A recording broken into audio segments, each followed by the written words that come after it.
स्वागत है आप सबका इस 2 मिनट रिवीजन सीरीज़ में।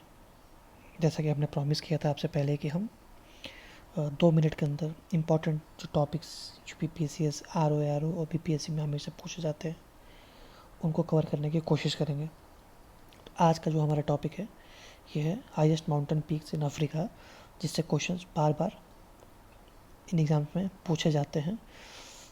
तो पहले देख लेते हैं मैप्स के माध्यम से। तो ये 10 पीक्स हैं जो कहीं ना कहीं हमेशा पूछे जाते हैं किसी न किसी एग्ज़ाम में। तो जो हाईएस्ट पीक है किलिमंजारो जो है वो आपका अफ्रीका का हाईएस्ट पीक है जो तांजानिया में पड़ता है। ठीक है, इसकी जो ऊंचाई है 5895 है। तो कई बार आपसे ऊंचाई पूछता है। इसका जो पीक का नाम है ऊरू पीक। ठीक है, एक डॉर्मेट वॉल्केनो है और ये टॉलेस्ट माउंटेन ऑफ अफ्रीका है। सेम जो माउंट केनिया है ये आपका सेकंड हाईएस्ट अफ्रीकन पीक है। ठीक है, इस पीक का नाम है बार्डियन और ये एक्सटिंक्ट स्ट्रैटो वॉल्केनो है। कई बार ये भी पूछा जाता है। उसके बाद माउंट स्टैनली जो है आपका युगांडा और DRC में पड़ता है। तो माउंट स्टैनली अगर आप देखिए तो युगांडा और स्टैनली में पड़ता है। ये रहा आपका युगांडा में माउंट स्टैनली। सेम अगर देखा जाए तो बॉर्डर एरिया में माउंट कारिसिम भी है।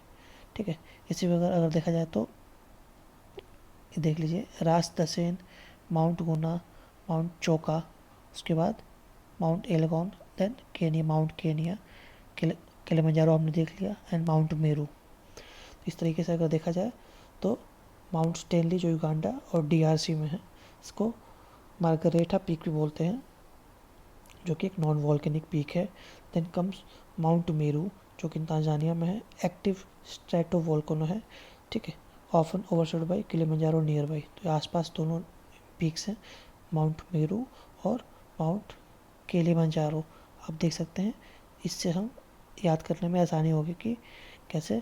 तो ऊपर केनिया, नीचे किलिमंजारो, देन मेरू, देन जो आता है रास दशेन जो सीमेंस माउंटेन है जो इथोपिया में आता है। तो रास दशेन ये है इथोपिया में आता है। तो इस तरीके से अगर हम देखें तो हमें ये पूरे माउंटेन रेंजेस याद होने चाहिए। नॉर्थ टू साउथ भी लगाने के लिए आता है, हाईएस्ट टू शॉर्टेस्ट भी आता है, और कई बार नाम देता है कि अफ्रीका में ये कौन कौन सा इनमें से पीक है। तो ये रहा हमारा आज का सेशन। हम ट्राई करेंगे कि अगले 1 महीने के अंदर इन सब टॉपिक्स को हम कवर कर सकें जिससे क्वेश्चन आना तय है। आपका काम क्या है कि सिर्फ और सिर्फ रिवाइज करना। Thank you everyone.